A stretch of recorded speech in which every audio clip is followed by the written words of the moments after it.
Cartoon కబుర్లు కార్యక్రమానికి స్వాగతం. తెలుగు కార్టూన్ అనగానే మనకు గుర్తొచ్చేది బాపు గారు. గయ్యాడి భార్య, బక్క బలచని మొగుడు, భార్య చేతిలో ఒక అప్పడాల కర్ర. ఈ క్యారెక్టర్స్తో ఆయన సృష్టించిన హాస్యం వర్ణనాతీతం. మద్రాసు నుంచి వెలువడే ఒక పత్రికకి ఆయన కార్టూన్లు గీస్తున్న రోజుల్లో అక్కడి కార్టూన్లు చూసిన మహిళలు, కొంతమంది మహిళా మండలి సభ్యులు కూడా పత్రికా కార్యాలయానికి ఒక లెటర్ రాశారట. బాపు గారి కార్టూన్లు మా మనోభావాలు దెబ్బతీస్తున్నాయి, మీరు కనుక కార్టూన్లు ఆపకపోతే మీ పత్రిక ముందు ధర్నా చేస్తామని చెప్పి ఆ ఉత్తరాన్ని యథాతథంగా బాపు గారికి అందజేయడం జరిగిందట. బాపు గారు ఆ ఉత్తరాన్ని చూసి నవ్వుకొని పక్కన పెట్టారు. ఆయన కార్టూన్లు ఆపలేదు, పత్రిక వాళ్ళు ప్రచురణ కూడా ఆపలేదు. బాపు గారికి మహిళలు అంటే గౌరవం లేదు అని ఎవరైనా అనగలరా చెప్పండి? ఇది కేవలం ఒక హాస్య ప్రక్రియ మాత్రమే. కార్టూన్ కబుర్లు కార్యక్రమంలో ఈరోజు మనతో పాటు కార్టూనిస్టు, కార్టూన్ యానిమేటర్ ప్రభాకర్ గారు ఉన్నారు. ఆయన అడిగి మరిన్ని వివరాలు తెలుసుకుందాం. ప్రభాకర్ గారు, కార్టూన్ కబుర్లు కార్యక్రమానికి స్వాగతం. నమస్కారం సార్. ప్రభాకర్ గారు, చాలా చిన్నదనంలోనే మీరు కార్టూన్ గీయడం ప్రారంభించారు. మీరు గీసిన మొదటి కార్టూన్ మీకు గుర్తుందా? ఉంది సార్, చెప్పండి. 1986లో ఉన్నత జ్యోతిలో వచ్చింది ప్రింట్ అండ్ కార్టూను. అది వచ్చేసి ఒక ఇద్దరు దెయ్యాల సంభాషణ అన్నమాట. 2 దెయ్యాల సంభాషణ ఉంటుంది. నేను రైలు కింద పడి ఆత్మహత్య అదే రైలు కింద పడి చచ్చిపోయాను, కింద పడి. సో నేను దెయ్యమయ్యాను, నీ సంగతి ఏంటనేది ఒక దెయ్యం రెండో దెయ్యాన్ని అడుగుతుంది అనమాట. ఆ రెండో దెయ్యం అని చెప్తుంది అన్నమాట, మా ఆవిడ అటకమైన జారి నా మీద పడ్డది అంతే. సో ఆ విధంగా నాకు మరణం వచ్చింది చెప్పేసి అది రెండో దెయ్యం చెప్తుంది. సో ఇది నా ప్రింట్ అయిన ఫస్ట్ కార్టూన్ ఉన్నత జ్యోతిలో వచ్చింది, 1986లో వచ్చింది సార్. అయితే ఇది నాకు ప్రింట్ అయిన కార్టూన్ వచ్చేసి నా 9వ తరగతిలో ఉన్నాక వచ్చింది. అంతకుముందు 7వ తరగతి నుంచి నేను యాక్చువల్గా కార్టూన్లు గీయడం స్టార్ట్ చేశాను. అసలుకి ఆసక్తి పుట్టిందేమో నాకు 5వ తరగతి నుంచి వచ్చింది. ప్రాక్టీస్ చేసుకొని వాటిని పత్రికలు పంపడం స్టార్ట్ చేసింది మాత్రం నా 7వ తరగతి ఉండగా, అంటే నాకు 12 ఇయర్స్ ఓన్లీ ఆ టైం నుంచి. అయితే టెక్నికల్ విషయాలు తెలియకపోవడం వలన, ప్రింటింగ్కి సౌలభ్యం లేకపోవడం వలన వాటిని వాళ్ళు పంపించేవాళ్ళు. అయితే మాత్రం నేను ఆపేవాడిని కాదు కార్టూన్లు గీయడం. వారం వారం గీస్తూనే ఉండేవాడిని, పంపిస్తూనే ఉండేవాడిని.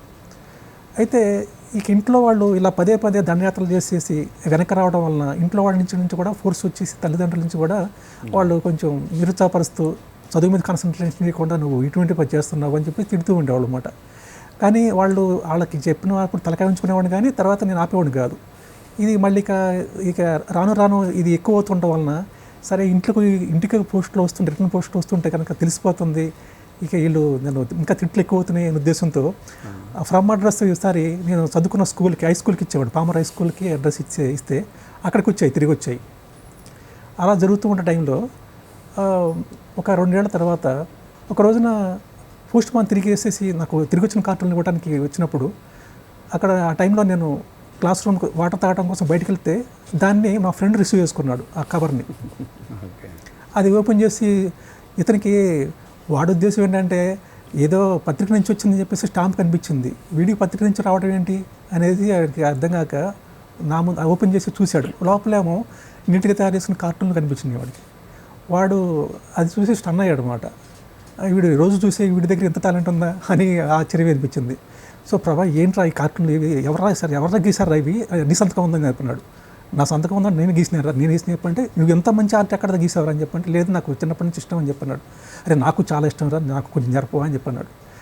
నేర్చుకునే ఉపయోగం లేదురా, అవి పడతలేదు, వెనక్కి వస్తుంది, నేను దీనికి గురువు స్థానం లేను, ప్రజెంట్ లేను, ఆల్రెడీ మంచి పొజిషన్లో ఉన్నట్టు వెళ్ళి చెప్పంటే వాళ్ళకి ఎవరు తెలుసు, నాకు నువ్వు ఇది చెప్పు చాలా నాకు మీద నేను చూసుకుంటా అని చెప్పని అన్నాడు. ఆయన నా మీద ఆసక్తితో కూర్చొని అతను పాపం అతను తెల్లవాళ్ళు కష్టపడేసి ఒక 1 మంత్లో కార్టూన్లో సరిగ్గా గీయడం అలవాటు చేసుకున్నాడు. నేను బేసిక్ కొన్ని టిప్స్ చెప్పాను అనమాట. నవ్వుతున్నప్పుడు ఇలా లైన్ పైకి ఉండాలి, కొంచెం ఇది ఉన్నప్పుడు కొంచెం డల్గా ఉన్నప్పుడు కిందకి పెట్టాలి, కోపం ఎక్స్ప్రెషన్స్ వచ్చేసి కనుబొమ్మలు కొంచెం రైట్ టిక్లో ఉండాలి, ఇటువంటివి చెప్పడం వల్ల పట్టేశాడు. ఆసక్తి ఉండటం వల్ల నేర్చుకున్నాను అనమాట. సో ఆయన కూడా గీయటం, కార్టూన్ పత్రిక పంపించడం జరిగిందన్నమాట. 2 సార్లు వెనక్కి వచ్చేటికల్లా ఆయనకి విరక్తి పుట్టేసింది అన్నమాట. అప్పటికి నేను 2 ఏళ్ళ నుంచి కష్టపడుతున్నాను, వెనక్కి వస్తున్నాయి, నేను పెద్ద ఫీల్ అవ్వలేదు, కానీ వాడు మాత్రం బాగా ఫీల్ అయిపోయాడు. అంటే ఇలా కాదు, కానీ ఇది అడ్రస్ మనం యాక్చువల్గా ఇక్కడ విజయవాడే కదా, మనకి ఎంత 40 కిలోమీటర్లు, మన పామర్ నుంచి అంటే కనుక బస్సులోకి వెళ్తే కనుక గంటన్నర ప్రయాణం కన్నా ఎక్కువ ఉండదు, మనం పోయి తెలుసుకుందాంరా అని చెప్పన్నాడు. అంటే మన ఎవరు రాణిస్తారో లోపలికి ఎవరికి ఏం చెప్పాను అంటే, ఎందుకు నేనున్నారా అని చెప్పిస్తున్నాడు. సో నాకు అతను దూసుకుపోయే మనస్తత్వం, నా ముందు నుంచి కొంచెం షై మనస్తత్వం అనమాట. సో కనీసం వాడు వచ్చాడనే ఉద్దేశంతో ఇంట్లో కొంచెం అబద్ధం ఆడేసి ఇద్దరం కలిసేసి బస్సులో బయలుదేరామన్నమాట. వెళ్ళేసేసి అక్కడ దిగ్గానే బస్ స్టాండ్లో దిగేసి అక్కడి నుంచి లబ్బిపేటలో ఆంధ్రజ్యోతి ఆఫీస్ ఉండేది అప్పట్లో, అక్కడికి వెళ్ళామన్నమాట. వెళ్ళేసేసి ఆ కార్టూన్ తీసుకొని లోపలికి ఎంటర్ అవుతుంటే గేట్ దగ్గర వాచ్మెన్ ఆపాడు. ఏం కావాలి బాబు అన్నాడు. అంటే అప్పుడు ఆ టైంలో అప్పుడప్పుడే ప్యాంట్లు వేసుకుంటున్న టైం, అది నిక్కర్లు వేసుకొని ఆ లోపలికి రానిస్తే ఎవరో అనుకుంటారు కదా, వాళ్ళు లోపల రానివ్వలేదు చెట్టుకొని. అంటే లేదంటే కార్టూన్ గీయాలని చెప్పంటే, ఓకే కార్టూన్ ఇక్కడ ఇచ్చేసి వెళ్ళమ్మా, మేము పంపిస్తాం పైకి అని చెప్పన్నారు అనమాట. లేదండి మేము ఎడిటర్ గారు రమ్మరమ్మా అన్నారు. మిమ్మల్ని రమ్మంటే ఎంత చిన్నపిల్లలు అని చెప్పి అంటే, లేదండి మేము అంతకుముందు కార్టూన్ వేసాము, ఒకసారి రా బాబు అని చెప్పి అన్నారు, అందుకోసమే వచ్చాము, ఇది మాది విజయవాడ కాదు మాది, మేము ఇక్కడి నుంచి గంట ప్రయాణంతో వచ్చాము అంటే, ఏ కళ ఉన్నాడో ఆయన వాచ్మ్యాన్, వెళ్ళండి పలానా సెక్షన్లో ఉంటారు వెళ్ళని చెప్పేసి ఫస్ట్ ఫ్లోర్లో ఉంటుంది అంటే వెళ్ళటం జరిగిందన్నమాట. అయితే శర్మ గారు ఉన్నారు ఆ టైంలో, మన పురాణ సుబ్రహ్మణ్య శర్మ గారు. చూసి ఏంటమ్మా ఏం కావాలా అమ్మ అన్నారు. అంటే సరే ఇట్లాగా కార్టూన్ గీస్తాం సార్, ఇట్లాగా ఇలా మీకు పంపిస్తూ ఉంటాము, వెనక వచ్చేస్తున్నారు పంపిస్తున్నారంటే, వెనక పంపిస్తున్నారంటే ఇది ప్రాబ్లం, కార్టూన్ నచ్చలేదేమో అన్నారు. నచ్చకపోవడం కాదు సార్, ఇನ್ನು కనీసం 100 కార్టూన్లు పంపించుంటాను, దాంట్లో ఒక్కటైనా నచ్చకుండా ఉంటుంది సార్, ఆల్రెడీ ఏం అర్థం కావట్లేదు సార్, ప్రాబ్లం చెప్తే మీరు అంటే నాకు అంత కుదరదమ్మా, బయట ఉన్నారు కదా ఆర్టిస్టులు, ఇలా అలా అడుగు, ఏం ప్రాబ్లం లేదు నేను చెప్తాను లేపు అన్నారు. ఈ పక్క సెక్షన్లో వనితా జ్యోతి అని చెప్పి సెక్షన్ ఒకటి ఉంది, మన ఆంధ్రజ్యోతి వాళ్ళది, అది కూడా దాంట్లో ఒక ఆర్టిస్ట్ పనిచేస్తున్నారు, ఆయన కూడా కార్టూన్లు గీస్తారు, సో మీరు వెళ్ళేసి ఆయన కనుక్కుంటే మీకు కావాల్సిన ఇన్ఫర్మేషన్ దొరుకుతుండొచ్చు అన్నారు. ఎవరు సార్ అని చెప్పి అన్నాను. ప్రసాద్ కాజా గారు అని చెప్పేసి అన్నాడు. అప్పటికే ఆయన పేరు ఉండటం వల్ల మా ప్రాణం లేసి వచ్చిందన్నమాట. సార్ దండం పెడతాం, కొంచెం చూపించండి సార్ ఆయన చెప్పాను అనమాట. పదామని చెప్పి తీసుకెళ్ళేసి ఆ పక్క సెక్షన్లో ఆయనకి వచ్చేసి, వీళ్ళు వచ్చారు చూడు, కొంచెం వీళ్ళకి ఏది కావాలని చూడని చెప్పేసి వెళ్ళిపోయారు. ఆయన కాజా గారు ఉన్నారు కదా, కాజాప్రసాద్ గారు.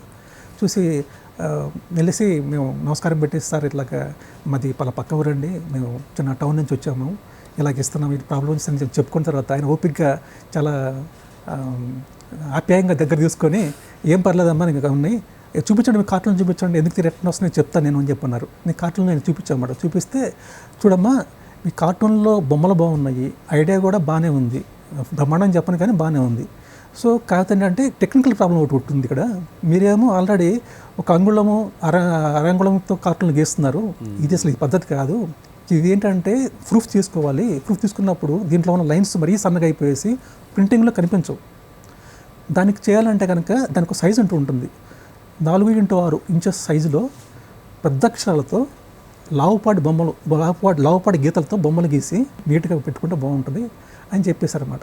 గీతోపదేశం చేశారు మామూలుగా అండి, కాదండి చెప్పాలంటే ఇప్పటికీ ఆయనకి మా ప్రథమ గురువు ఆయనే, టెక్నికల్ గురువు ఆయనే, అట్లాగన్నమాట. ఇప్పటికే ఆయనకి టచ్లో ఉంటారు ఆయన, ఆయనకి ఇప్పటికీ నేను గురువు గారు అని చెప్పంటాను నేను. సో సాహసం చేయరా డింబకాన అలాగే పత్రికా కార్యాలయం మీద దాడి చేసి కార్టూన్ ప్రారంభించారు. చేసి ఆయన అన్నారన్నమాట వెళ్ళే ముందు, సరే పలానా ప్లేస్ దొరికితే వెళ్ళండి తీసుకోండి, అట్ ది సేమ్ టైం మీరు ఫస్ట్ కార్టూన్ నాకే పంపించండి, నేను చూసుకుంటాను, అట్లా నేను చెక్ చేస్తాను, ఏమైనా చిన్న చెత్తగా ఉంటే నేను లోపలిని కవర్ చేస్తాను కూడా, నేనేం ప్రాబ్లం లేదు, కంగారు పడకమ్మా, ఆల్ ది బెస్ట్ చెప్పారన్నమాట. ఆ సంతోషంతో బయటకు వెళ్ళిపోయేసి ఇక ఆ టైంలో అక్కడ బీసెంట్ రోడ్లోని పెన్ కార్నర్కి వెళ్ళిపోయేసి అక్కడ డ్రాయింగ్ మెటీరియల్ అవన్నీ కొనుక్కొని, ఆ తర్వాత మంచిగా సంతోషంగా సినిమా చూసుకొని ఇంటికి వెళ్ళామన్నమాట. ఇంటికి వెళ్ళేప్పుడు సాయంత్రం 7-7:30 అయింది అన్నమాట. ఇంట్లో వాళ్ళకేమో సరే మేము వెళ్ళిన పని కావాల్సిన బుక్స్ కొనుక్కున్నామని చెప్పేసి ఆ రోజు భోజనం చేసిన తర్వాత అందరూ పడుకున్న తర్వాత అదే రోజు మళ్ళీ ఆ తెచ్చిన మెటీరియల్ తీసుకొని ఉపయోగించుకొని ఒక కార్టూన్ అప్పటికప్పుడు మళ్ళీ ఫ్రెష్ కార్టూన్ ఐడియాలతో మళ్ళీ గీసేసి ఒక 10-12 కార్టూన్లు గీసుకొని ఆ తర్వాత 2 గంటలకు 3 గంటలకు పడుకున్నాం అన్నమాట. ఆ తర్వాత పొద్దున్న లేచిన తర్వాత మళ్ళీ పోస్ట్ ఆఫీస్కి వెళ్ళిపోయేసి పోస్ట్ చేసిన తర్వాత అప్పుడు అమ్మయ్య అనుకున్నాము. ఆ తర్వాత 2 వారాల తర్వాత ఒక పోస్ట్ వచ్చింది, దాంట్లో కొన్ని కార్టూన్లు సెలెక్ట్ చేసుకున్నట్టు తెలిసింది మాకు ఆల్రెడీ. సో దాంట్లో మేము పంపించిన కార్టూన్లన్నీ దాంట్లో తెలిసిందన్నమాట. సో సెలెక్ట్ అయ్యింది, పర్వాలేదు అనుకున్నాం అన్నమాట. అది మాసపత్రిక కాబట్టి మళ్ళీ 15 రోజుల తర్వాత సంచిక ఆల్రెడీ పోస్ట్లో కాంప్లిమెంటరీ కాపీ వచ్చిందన్నమాట. మీకు వచ్చిన మొదటి రెమ్యునరేషన్ ఎంత? అప్పట్లో 10 రూపాయలు అండి. 10 రూపాయలు అప్పట్లో చాలా పెద్ద మొత్తం. 10 రూపాయలు ఎలా ఫీల్ అయ్యారు? 10 రూపాయలు మామూలుగా, ఎందుకంటే నా మొట్టమొదటి సంపాదన అది యాక్చువల్గా. నిజానికి అంతకుముందు పోస్టుల కోసం పోస్ట్ చేయడం కోసం అంతకన్నా ఎక్కువ ఖర్చు పెట్టాను. ఆ విషయం పక్కన పెడితే ఆ తొలి సంపాదన అనేది చాలా ఇప్పటికీ అన్నమాట. ఇప్పటికీ లక్షలు సంపాదించినా కానీ దానికి తృప్తి అనేది రాదు. చాలా ఎన్నికలను అనిపించింది అనమాట. అట్ ద సేమ్ టైం ఆ తెలుగు కార్టూన్ చూసుకునే ఆనందం కూడా వేరే ఉంటుంది ఆ టైంలో. ఆ పోస్ట్ మ్యాన్ అప్పటి వరకు నా తిరిగి వచ్చిన కార్టూన్ తిరిగి నా చేతికిస్తాం చేసుకుంటూ వచ్చాడు. ఆయన నాకు బాగా పరిచయం అయిపోయాడు అనమాట. చూడగానే ఏమా ఇదిగోనమ్మా పలానా పార్టీ నుంచి వెనక్కి వచ్చి నేను చెప్పేసి అనేవాడు. అటువంటిది మొదటిసారి ఆయనకి బుక్కి చేతిలో పెట్టేసి సాధించేవాయి ఫస్ట్ నీకు ఆల్రెడీ పుస్తకం వచ్చింది పడినట్టు చూసుకో అని చెప్పి అన్నాడు.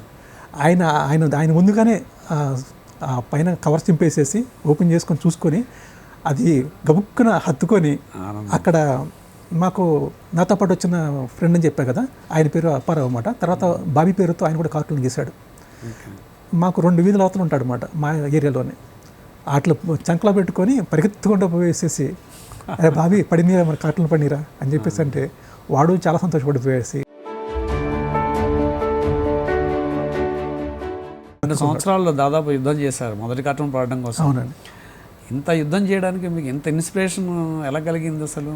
జనరల్గా ఏంటంటే కొన్నాళ్ళు ప్రయత్నించిన తర్వాత పుట్టేసి వెళ్ళిపోతాం వదిలేసిన వాళ్ళు చాలామంది ఉంటారు. మీరు మాత్రం పట్టు వదలని విక్రమార్కుల్లో మొదలుపెట్టారు. మరి దీనికి ఎంత స్ట్రాంగ్ ఇన్స్పిరేషన్ ఏంటి? ఇన్స్పిరేషన్ అంటే ఒకటి అండి. యాక్చువల్ ఏంటంటే నాకు బొమ్మలంటే ముందు నుంచి ఆసక్తి, అయితే ఏదో ఒకటి నిరూపించుకోవాలని ఆసక్తి ఉంది. అట్ ద సేమ్ టైము మందలో ఒకలా ఉండకూడదు, మనకు ఒక ప్రత్యేకంగా గుర్తింపు ఉండాలని చెప్పేసి ఆసక్తి ఉండేది. ఆ టైంలో ఒక సితారా అన్న పత్రిక చేతికి తీసుకొని చదువుతూ స్టార్ట్ చేసినప్పుడు దాంట్లో ఒక ఇంటర్వ్యూ పడిందండి. ఒక మనకి పాత యాక్టరు రాజ్ కపూర్ గారు అని చెప్పేసి మీకు తెలిసే ఉంటుంది. Legendary actor plus director, studio owner కూడా ఆయన. ఆ తర్వాత ఎన్నో గొప్ప సినిమాలు చేశారన్నమాట. ఆయనతో ఒక ఇంటర్వ్యూ దాంట్లో ప్రచురించబడింది అన్నమాట. దాంట్లో క్వశ్చన్లోకి విలేకరు ఆయనకి అడిగిన ప్రశ్నకి ఏంటంటే 50 ఏళ్ల క్రితమే పానవరాలు సినిమాలు తీసేసి రష్యాలోను మాస్కోలోను ఆయన చిత్రాలు ప్రదర్శించారు అప్పట్లో. అంత లెజెండరీ ఏరియా. ఆయన అన్నమాట, ఇప్పటికే దేశం దాటి ఎలా దాటి వెళ్ళారు మీరు, మిగతా వాళ్ళందరూ మన వాళ్ళంతా ఇండియాలోనే మనకి వేరే స్టేట్లో మాత్రం ప్రసారం అయ్యే చిత్రాలు తీశారు. మీరు ఆల్రెడీ రష్యాలో మీకు అభిమానులు కూడా ఉన్నారు. మీకు ఎంత పాపులర్ రావడానికి కారణం ఏంటి, మీరు అంత గొప్ప స్థాయికి ఎందుకు వచ్చారు, దీనికి వెనకాల కృషి ఏంటి అని చెప్పంటే ఆయన ఒక సమాధానం చెప్పాడు. ఇది కృషి అనే విషయం పక్కన పెడితే ఒక బలమైన మాట చెప్పారు మా నాన్న పృథ్వీరాజ్ కపూర్ గారు. ఆయన అన్నారు, నేను ఈ ఫీల్డ్లోకి వస్తానని చెప్పి ఆసక్తితో అన్నప్పుడు ఆయన మాట చెప్పారు, నువ్వు ఈ ఫీల్డ్ రమ్మని నేను చెప్పలేదు, నువ్వే వస్తానంటున్నావు, నీకు ఆసక్తి ఉందని అర్థమవుతుంది నాకు. అయితే ఆసక్తి అనేది ఎట్లా ఉండాలంటే, నువ్వు ఏదైనా పని అనుకున్నావంటే ఆ పని నువ్వు దాంట్లో ఎంటర్ అయిన తర్వాత ఆ పని ఎవరు ఆ చుట్టుపక్కల ఎవరు చేయకూడదు. ఒకవేళ నువ్వు చెప్పులు కుట్టేవాడు పని ఎన్నుకుంటే కనుక ఆ గల్లీలో 10 మంది ఉన్నా కానీ ఆ 10 మంది కన్నా 10 మంది కూడా నీకు సాటి వచ్చేలా ఉండకూడదు. నువ్వు షూ తయారు చేసావంటే ఆ షూ నువ్వు మాత్రమే తయారు చేయాలి. అలా ఆ రేంజ్లో ఉంటేనే పనులు ఏ పని చెయ్యి అని అన్నారు. అది పెట్టుకున్న తర్వాత అది దృష్టిలో ఉండిపోయింది మనసు. సో అందరితో రొటీన్ లాగా సినిమా కథలు తీయడం కాదు, హత్తుకునే కథలు కానీ ఆకట్టుకునే కథలు కానీ తీయాలి. ఈ విశ్వప్రపంచాన్ని మొత్తం ఆకర్షించాలనే ఉద్దేశంతో మంచి వెళ్ళాను. ఏ పని చేసినా ప్రొఫెషనల్స్ ఉండాలి, బెస్ట్ ఉండాలి. అది ఈ మాట నాకు గట్టిగా హత్తుకుంది మనసు. రాజ్ కుమార్ గారు చెప్పిన మాట మీకు మైండ్లో పట్టిందన్నమాట. సో మందలో ఒకలాగా ఉండటం కాదు, నువ్వు ఎంతలో ఉన్న గ్రూప్లో ఉన్నా నువ్వు ప్రత్యేకంగా కనిపించాలంటే కనుక నీకు ఏదో ప్రత్యేకత ఉండాలి. ఆ ప్రత్యేకత నీళ్ళు ఏముంది అని అనుకున్నప్పుడు అప్పటికే నేను ప్రాక్టీస్ చేస్తున్న ఆర్ట్ నాకు గుర్తొచ్చింది. So at the same time ఇంకా నా స్థాయిలో అంటే కనుక ఈ కనిపిస్తున్న చిన్న కార్టూన్లు కనిపించినాయి. ఏదో ఈ మాత్రం వీటిలో నేను పేరు తెచ్చుకోవచ్చు, నా సంతకం నాది ప్రింటింగ్లో చూసుకుంటే ఆనందం వేరే ఉంటుంది. ఆ ఉద్దేశంతో నేను ఎన్నుకోవడం జరిగింది. సో ఆ ఉద్దేశంతో నేను వెనక్కి 2 సంవత్సరాల పాటు కృషి చేసినా కానీ వెనక్కి వెళ్ళకపోవడం కారణం అదే. సాధించే వరకు వెనక్కి వెళ్ళకూడదు, దిగాము ఇష్టము మరి అయిపోయేంత ఉండాలి కదా, మరి వదిలిపెట్టలేదు. ఓకే, వారానికి ఎన్ని కార్టూన్లు గీసేవారు ఇంచుమించు అప్పట్లో? అంటే ఇదే పనిలో ఉండేవాడినండి. చదువు కూడా తక్కువ చెప్పాలంటే బ్యాక్ బెంచర్ నేను, పెద్దగా చదువు ఇంట్రెస్ట్ కాదు. అయితే ఇది నాకు ప్లస్ అయ్యింది చెప్పాలంటే. చదువులో బ్యాక్ బెంచర్ అయితే కావచ్చు, కానీ ఎప్పుడైతే నేను దీంట్లో సక్సెస్ అయ్యానో ఆ తర్వాత నా కార్టూన్లు చూసి నాకన్నా పెద్దవాళ్ళు చాలామంది అప్రిషియేట్ చేశారు, టీచర్లు కూడా అప్రిషియేట్ చేశారు. అయితే వాళ్ళు ఒక మాట అన్నప్పుడు నాకు కొంచెం గుచ్చుకున్నట్టు అయిందన్నమాట. అరే కార్టూన్ బాగా గీస్తున్నా, చదువులో కూడా శ్రద్ధ చూపించరా అని చెప్పి అన్నారు. సో ఇది అనిపించింది అన్నమాట. సో నేను దీంట్లో ఒక దాంట్లోనే కాదు, దీంట్లో కూడా ఉండాలని చెప్పి ఉద్దేశంతో దీంట్లో గొప్ప పేరు తెచ్చుకుంటున్నాను. సో దాంట్లో డల్గా ఉండకూడదు ఉద్దేశంతో దాన్ని కూడా ఇంప్రూవ్ చేసుకున్నాను. తర్వాత అప్పటి వరకు డల్గా ఉండేవాడు చదువులో. ఆ తర్వాత నేను కూడా మొదటి 10 మందిలో 100 మంది ఉంటే దాంట్లో మొదటి 10 మందిలో ఉండేట్టుగా ముందుకు వచ్చాను. ఏం చదివారు? మీ క్వాలిఫికేషన్ ఏంటి? నాది యాక్చువల్గా అంటే ఫస్ట్ 10th క్లాస్ అయిన తర్వాత డిగ్రీకి వెళ్ళలేదండి నేను. ITI అని చెప్పేసి ఇండస్ట్రియల్ ట్రైనింగ్ ఇన్స్టిట్యూట్ అంటారు. దాంట్లో అప్పట్లో అది టెక్నికల్ కోర్స్ అన్నమాట. సో ఇమ్మీడియట్లీ జాబ్లు వస్తున్నాయి అది అని చెప్పేసి అంటే దానివల్ల అక్కడ పామర్లో ITI ఉందండి. ITIకి వెళ్ళిపోయి ITIలో చదువుకున్నాను. అది ఒక 2 years కోర్స్ ఉండేది అన్నమాట. దాంట్లో ఫిట్టర్ అనే ట్రేడ్ ఉంటుంది, ఆ ట్రేడ్ చేసాం అన్నమాట. అది చేసుకున్నప్పుడు అది చేసుకుంటా కూడా కార్టూన్ గీసేవాడిని. అది ఆర్ట్ కూడా నాకు ఇష్టం ఉండటం వలన యాక్చువల్గా మాకు ఫిట్టర్ ట్రైనింగ్లో మా ఫిట్టర్లో ఎట్లా ఉంటుందంటే అండి, మాకు ఏమైతే పని చేస్తున్నామో ఆ పనిని కొంతమంది యాక్చువల్గా బొమ్మలు గీసేసి మాకు అందరికి అర్థమయ్యేలా ఉండటం కోసము ఒక ఫ్రేమ్స్ కట్టేసేసి మా కాలేజీలో గోడకి పెట్టేవాళ్ళు. అయితే అప్పట్లో నాకు ఈ కార్టూన్స్ ద్వారా నాకు అప్పటికే పేరు ఉండటం వలన మా ప్రిన్సిపాల్ ఉండేవాడు అనమాట. ఆయన ఏమన్నారంటే, సార్ నువ్వు ఆల్రెడీ బొమ్మలు బాగా గీస్తున్నావు కదా, మనకి ఇలా డిస్ప్లేకి పెట్టాలనుకుంటున్నాము, కొన్ని బొమ్మలు కావాలి, గీస్తావా అని చెప్పంటే సరే అని చెప్పిస్తాను అనమాట. ఆ తర్వాత నేను గీసిన బొమ్మలు ఆయన ఫోటో ఫ్రేమ్ కట్టుకొని ఇట్లా పెట్టారు. 30 ఏళ్ల పాటు అలాగే ఉండేదన్నమాట. ఆ తర్వాత వెళ్ళి చూసినప్పుడు నాకు సంతోషం అనిపించింది అనమాట, నా చిన్నప్పుడు బొమ్మలు ఇవి అని చెప్పేసి. ఉద్యోగ ప్రయత్నాలు ఏమన్నా చేశారా మరి? ఉద్యోగ ప్రయత్నాలు అంటే అదేనండి. ఆ తర్వాత నేను చదువుకున్న ట్రేడ్కి సంబంధించేసి అది టెక్నికల్ కోర్స్ కాబట్టి మేము ఉంటున్న విలేజ్లో దానికి సంబంధం లేదు. సో దానికి గవర్నమెంట్ జాబ్ రావాలంటే అప్పట్లో ఒక ఇది ఉండదు కండిషన్, ఇప్పుడు ఉందనుకుంటా కండిషన్. అదేంటంటే అప్రెంటిస్ చేయాలి అన్నమాట. హైదరాబాద్ రావడం జరిగింది మొదటిసారి. 87లో వచ్చానండి. అప్పుడు వచ్చిన తర్వాత ఇక్కడే అప్రెంటిస్ లాంటివి చేయడం, ఆ తర్వాత దానికి తగ్గ జాబ్ ఇక్కడే ఎత్తుక్కొని ఇక్కడే సెటిల్ అవ్వడం జరిగిందండి. అప్పటి నుంచి హైదరాబాద్లోనే ఉన్నాను. దాదాపు ఎన్ని కార్టూన్లు గీస్తుంటారు మీరు? మొత్తం మీద అంటే సరిగ్గా కౌంట్ అనేది కాదు కానీ ఒక 7,000 కార్టూన్ల పైన గీసానండి. 7,000 కార్టూన్లు. మరి ఈ కార్టూన్ వదిలిపెట్టి మళ్ళీ యానిమేటర్గా ఎలా మారారు? దానికి ఒక కథ ఉందండి. అదేంటంటే యానిమేటర్గా ఓకే, నేను యాక్చువల్గా ఫస్ట్ కార్టూన్స్ గీస్తూ ఉండగా తర్వాత మళ్ళీ టెక్నికల్గా వర్క్ చేస్తూ ఉన్నానండి. అయితే ఈ టెక్నికల్గా వెళ్ళిన తర్వాత కూడా నాకు అంత సంతృప్తికరంగా లేను. ఎందుకంటే ముందు నుంచి నా ప్రాణం అంతా ఇటు కొట్టుకునే ఉండేది, బొమ్మలు దీనికి సంబంధించిన వాటిలోనే వెళ్ళాలనుకునేవాడు అనమాట. ఎలా ఆలోచన ఉండేదంటే నాకున్న ఆర్ట్తో ఏదన్నా ఒక పత్రికల్లో లేఅవుట్ ఆర్టిస్ట్గా పనిచేయాలి, లేదంటే కనుక ఏదైనా పత్రికల్లో ఆర్టిస్ట్గా మన శ్రీధర్ గారి లాగా, అంటే ఆ స్థాయి కాదు బట్ ఆలోచన అట్లా ఉండేవి. బొమ్మలంటే ప్రాణం కాబట్టి అట్లా పని చేసుకోవాలి. ఒక ఇక్కడ మిషన్లా బతకటం కాదు, ఒక క్రియేటివ్గా ఉండాలి, ఒక నా పనికి సపరేట్ గుర్తింపు ఉండాలి, ఒక పలానా వాళ్ళు గీసింది ఇదా ఒక అని చెప్పేసి అని ఉండాలి, అలా ఆలోచనతుండేవాడు అనమాట. సో కానీ ఇది బతకడానికి సరిపోతుంది, బట్ ఏంటంటే పేరు రావట్లేదు, మనం ఏవైతే ముందు నుంచి పక్కలాడుతున్నానో ఆ పేరు దొరకట్లేదు. సో దీనికోసం ఏం చేయాలి అని అనుకున్నప్పుడు అప్పట్లోనే కొత్తగా మల్టీమీడియా స్టార్ట్ అయిందండి. 98 ఆ టైంలో ఫుల్గా స్టార్ట్ అయిందన్నమాట. ఆర్టిస్టులకి ఈ చదువు నేర్చుకుంటే కనుక ఇప్పుడు రాబోతున్న మార్పులతో పత్రికా రంగంలో కూడా మార్పులు బాగా వస్తున్నాయి. ఇలాగా వాటికి ఇది హెల్ప్ అవుతుంది. సో అది నేర్చుకుంటే బాగుంటున్న ఉద్దేశంతో అప్పటికే మ్యారేజ్ అయిందండి. అయినా కానీ ఇక భార్యని పుట్టింట్లో పెట్టేసి ఇక్కడ ఒక రూమ్ తీసుకొని ఇక్కడ ఒక 1 lakh ఖర్చు పెట్టేసి ఆ కోర్స్ నేర్చుకోవటం అయింది అప్పట్లో. మీరు కార్టూన్ యానిమేషన్ గురించి మరిన్ని వివరాలు చెప్పే ముందు మీరు చేసిన ఒక చిన్న వీడియో చూద్దాం. తప్పకుండా. వ్యాపారానికి మంచితనం ఒక్కటే చాలదు రత్నం, తెలివితేటలతో పాటు చేసే వ్యాపారం పట్ల ఆసక్తి ఉండాలి. అది మన 3 కొడుకుల్లో ఎవరికి ఉందో తెలుసుకోవడానికి వాళ్ళకి చిన్న పరీక్ష పెడతా. దాని ద్వారా వాళ్ళ సమర్థత ఏమిటో బయటపడుతుంది. మన్నాడు తన 3 కొడుకులను పిలిచి 3కి తలా ఒక 5 రూపాయల నాణాన్ని ఇస్తూ, శేషయ్య, మీకిచ్చిన ఈ 5 రూపాయలతో సాయంకాలంలోగా మీరు ఏదో ఒక మంచి పని చేసి చూపించండి. ఆ పనేమిటో నేను సాయంత్రం వచ్చిన తర్వాత తెలుసుకుంటాను అని చెప్పి తన దుకాణానికి వెళ్లిపోయాడు శేషయ్య. తండ్రి తమ చేతిలో పెట్టిన 5 రూపాయలను చూడగానే కొడుకుల 3 ఆలోచనలు 3 రకాలుగా సాగాయి. నాన్నగారికి వచ్చిన మంచి పేరంతా ఆయన దానగుణానికే వచ్చింది. ఈ 5 రూపాయలని దానం కోసమే ఖర్చు పెడితే నాన్నగారు మిక్కిలి సంతోషిస్తారు. నాలానే నాన్నగారికి శ్రీరాముడంటే పరమ భక్తి. రాముల వారిని తలవకుండా ఏ పని ప్రారంభించరు. అసలు తమ వ్యాపారం ఇంత వృద్ధిలోకి రావడానికి కారణం ఆ శ్రీరాముడే అంటారు. సాయంకాలం ఇంటికి వచ్చిన శేషయ్య ముగ్గురు కొడుకులు తన కోసం ఎదురు చూడటం గమనించాడు. ఆయన మొదట పెద్దవాడైన కేశవతో, నేను ఇచ్చిన 5 రూపాయలతో నువ్వు ఏం మంచి పని చేసావు? రామాలయం దగ్గర ఆకలితో అలమటిస్తున్న వృద్ధురాలికి ఆ 5 రూపాయల్ని దానంగా ఇచ్చేశాను నాన్నగారు. శేషయ్య చిన్నగా నవ్వుతూ, నువ్వేం చేశావు అన్నట్లు రెండవ కొడుకు రామబ్రహ్మం కేసి చూశాడు. మన వ్యాపారం చక్కగా అభివృద్ధి చెందాలని గుడిలో పూజ చేయించి ఆ 5 రూపాయలు పూజారి పళ్ళెంలో వేశాను నాన్నగారు. శేషయ్య అదే చిరునవ్వుతో చిన్న కొడుకు చంద్రం కేసి చూస్తూ, నువ్వేం చేసావు? చంద్రం మౌనంగా తన జేబులో నుంచి ఆ 5 రూపాయల నాణెం తీసి తండ్రి ముందు ఉంచాడు. నేను ఇచ్చిన డబ్బుని ఖర్చు చేయకుండానే అలానే పొదుపు చేశావా? లేదు నాన్న, మీరిచ్చిన 5 రూపాయలతో తోట వద్దకు వెళ్లి 5 బత్తాయిలు కొన్నాను.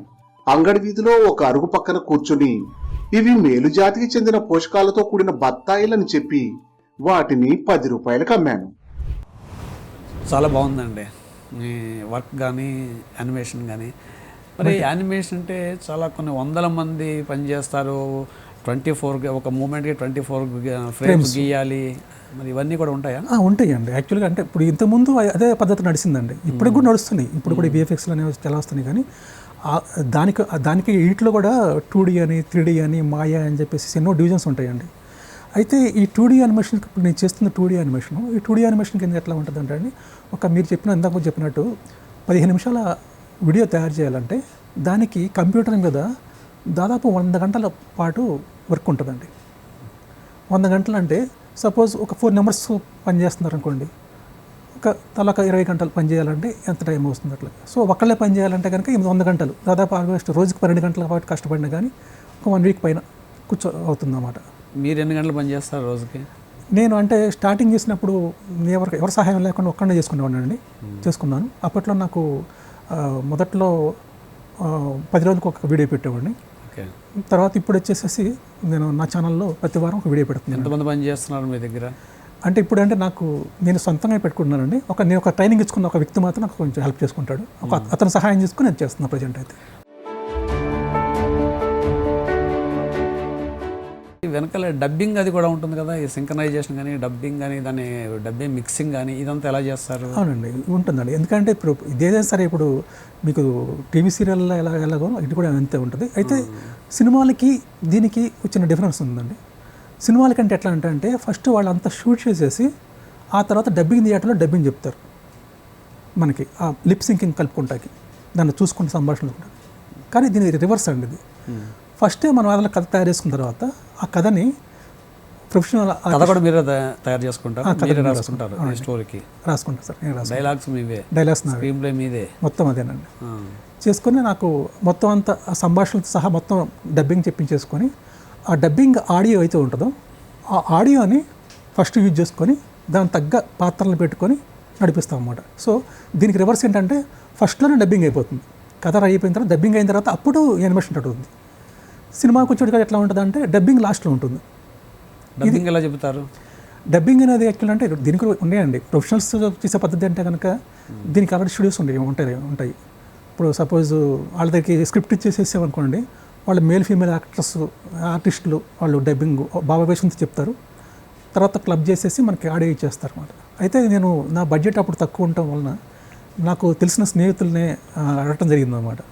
సార్ ఇలాగ నేను కొత్త ఛానల్ పెట్టబోతున్నాను, ఇప్పుడు మన యాక్చువల్లీ బడ్జెట్ ప్రాబ్లం ఉంది, నేను డబ్బింగ్ స్టూడియోకి వెళ్ళలేకపోతున్నాను, మీరైనా కొంచెం హెల్ప్ చేస్తే కనుక, వాయిస్ ఇస్తే కనుక మిగతా పని నేను చూసుకుంటానంటే చాలా ఆసక్తితో ముందుకు వచ్చారండి నా స్నేహితులంతా. వాళ్ళు కూడా ఒక ప్రసిద్ధి గారు అని చెప్పేసి కార్టూనిస్టులు, ఆయన కూడా మ్యాక్సిమం మా టీంలో అంతా కూడా కార్టూనిస్టులే అండి. ప్రసిద్ధి గారు, తోపల్లి ఆనంద్ గారు, అర్జున్, వీళ్ళందరూ కూడా నాకు రామశేష్ గారు, వీళ్ళందరూ కూడా నాకు హెల్ప్ చేశారన్నమాట. ఉద్యోగం మానేసి ఈ ప్రొఫెషన్లోకి వచ్చారు, యానిమేషన్లోకి వచ్చారు. సంతృప్తికరంగా ఉందా? ఉందండి, సరే సొంత ఇంతకాలం మనం వేరే స్టూడియోలో పనిచేసాము, మనం సొంతంగా వెళ్ళాలని ఉద్దేశంతో ఉన్నాము. జాబ్ వదిలేసినప్పుడు ఈ ఫీల్డ్కి వచ్చినప్పుడు ఎంత అమౌంట్ వస్తుందో ఆ అమౌంట్ మనకు 6 నెలల్లో సంపాదించుకోగలిగితే స్థిరపడినట్టే. లేదు అంటే మళ్ళీ ఇక వదిలేసేసి మళ్ళీ మన జాబ్ మనం చూసుకుందాము అని అనుకున్నాం అన్నమాట. అయితే 6 నెలల లోపే ఆ స్థాయికి రావడం జరిగింది. సో అక్కడి నుంచి నేను ఇక పర్వాలేదండి, బాగానే ఉంది. ఇప్పుడు అట్ ద సేమ్ టైము నా కథల్ని తమిళంలో కూడా డబ్బింగ్ చేయడం అవుతుంది, అక్కడ కూడా క్లిక్ అయ్యింది.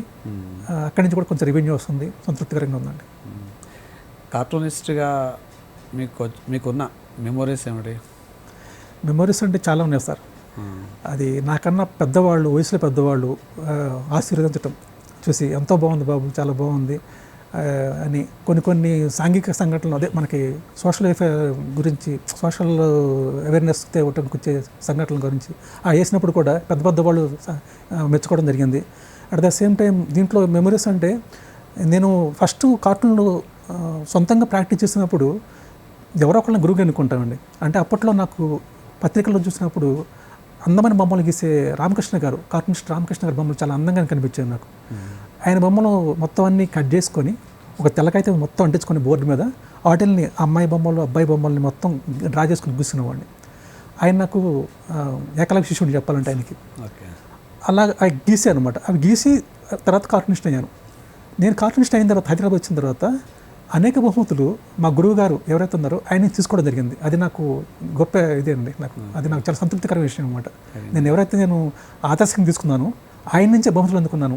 సో ఇవే కాకుండా నేను కార్టూన్స్, మనకు కరోనా టైంలో కరోనా గురించి అవేర్నెస్ తీస్తూ కనుక కార్టూన్స్ గీశానండి. ఆ టైంలో దాదాపు ఆ 2 నెలల్లోనే దాదాపు 600 కార్టూన్ల పైన గీశాను అనమాట. సో అవేర్నెస్కి అవి చాలా సోషల్ మీడియాలో చాలా ఫేమస్ అయ్యాయి అన్నమాట. చాలా సర్కిల్లో చుట్టూ తిరిగి వచ్చినాయి. ఆ టైంలో ఒక విశ్వగురు అనే ఫౌండేషన్ వాళ్ళు అవేర్నెస్ ఇలా తీసుకొచ్చినందుకు కొన్ని రంగాల్లో వాళ్ళకి సేవా కార్యక్రమం చేసే వాళ్ళకి, ప్లస్ మళ్ళీ ఇలా అవేర్నెస్ ఇచ్చిన వాళ్ళకి కొన్ని అవార్డులు ఇచ్చారన్నమాట. సో అక్కడి నుంచి నేను కార్టూనిస్ట్ రూపంలో అవేర్నెస్ ఇచ్చినందుకు నాకు అవార్డు ఇచ్చారండి. ఆ తర్వాత మనకి ప్రఖ్యాత కార్టూనిస్ట్ శేఖర్ గారు ఉన్నారు. ఆయనకి మెమొరియల్గా ప్రతి సంవత్సరం ఒకరికి కార్టూనిస్ట్ ఇస్తున్నారండి. ఆయన 2023లో నేను ఆ అవార్డు కూడా నేను ఎందుకున్నాను ఆశీర్వాద పత్రిక ద్వారా. ప్లస్ ఇక చిన్న చితకా బహుమతులు చాలా వచ్చినాయండి. ఇలా ఎన్ని విషయాలు చెప్పారు కానీ మీరు ఫ్యామిలీ గురించి చెప్పడం మర్చిపోయారు. మరిపోయేం లేదండి సార్. యాక్చువల్గా నా భార్య పేరు పద్మజ అండి. తను కూడా ఆల్రెడీ ఒక ఫైనల్ వీడియో ఎడిటర్గా పనిచేస్తుందండి, సీనియర్ వీడియో ఎడిటర్గా. నా స్టోరీస్కి, నా యానిమేషన్ స్టోరీస్కి ఫైనల్గా వీడియో ఎడిటింగ్ కూడా ఆమె తనే చేస్తుంటుంది, నాకు హెల్ప్ చేస్తుంటుంది ప్రొఫెషనల్గా కూడా. ఇంకా 2 పిల్లలండి, బాబు అన్వేష్, పాప అఖిల. అన్వేష్ బాబు వచ్చేసి అతనిది MBA ఫినిష్ అయిందండి, ఇప్పుడు CA చేస్తున్నాడు. పాప అగ్రికల్చర్ BSc ఫినిష్ అయింది, ఇప్పుడు సాఫ్ట్వేర్స్ మన రంగంలో కొంచెం మార్చుకొని ప్రజెంట్ జాబ్ చేస్తుందండి హైదరాబాద్లోనే. చాలా బాగుంది ప్రభాకర్ గారు. ఈరోజు మీరు మా స్టూడియోకి వచ్చినందుకు థ్యాంక్ యూ వెరీ మచ్. మీ కార్టూన్లు ఇలాగే కొనసాగాలి, అలాగే యానిమేషన్ రంగంలో మీరు మరింత పురోగతి సాధించి పిల్లలకి మంచి మంచి వీడియోలు అందించాలని మనస్ఫూర్తిగా కోరుకుంటున్నాం. Thank you very much. ధన్యవాదాలు శ్రీనివాస్ గారు. విన్నారు కదా ప్రభాకర్ గారు చెప్పిన కార్టూన్ కబుర్లు. వచ్చే వారం కార్టూన్ కబుర్లు కార్యక్రమంలో మరో కార్టూన్స్తో కలుద్దాం. సెలవు.